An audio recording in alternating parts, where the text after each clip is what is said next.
Dunay daghang matang sa kasayuran. Dunay kasayurang pinadaylang, dali ra kay mahibawan. Dunay sa kasayurang gitaguan, gilumluman ang ayang kuykuyon sa katawhan. Mauna ni ang kasayurang Kinuykoyan. Dunay politiko din sa Subo, bag-ora ni siyang nitumaw sa iyang liderato, pero inila na siya kaayo tungod sa iyang kwarta nga mura siya nakagurdo. Ngilngig kay ning iyang mga negosyo, dako kay ni siya og pundo. Dili baya ang iyang panig-ingnan ning iyang mga negosyo nga gisudlan kay naglambigit ni og mga dili maayo nga mga kalihukan, pero di man kamalali siya kadako siyang kinitaan.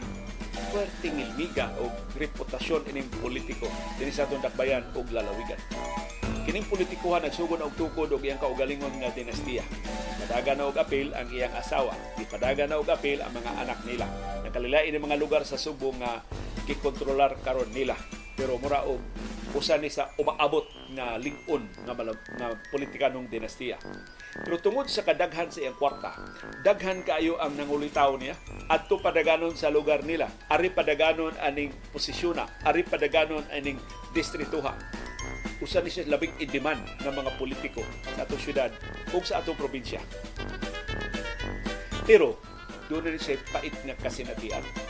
Sa pagtuo nga daghan kayo ang iyang katigayunan, mahimo niyang mga politiko magpili-pili na siya kinsa iyang gastuhan. Doon na siya mayor na nasukan. Gusto niyang atbangan atol sa eleksyon sa mga barangay kapitan. Padagan siya sa og mga kandidato o kandidata. Iyang gipaluyuhan, iyang gigastuhan, iyang gisuportahan. Mas dagko ang palit niya. Murag ang incumbent 200 pesos ra, ang iya 500 pesos kada usa. Pag humas eleksyon na pilde man ang iya mga kandidato o mga kandidata, mas daghan man unta ang ilang kwarta. So pagsubay karon nila, wa siya makinahanglan. Ang iyang gipadagan pataka ra. Dili nga wa gani maili sa mga barangay nila. Tungod lang to kay mao i-rekomendar, mao i-lista. Bisag kung way aktual nga presensya, way aktual nga pakisusi sa winnability nila.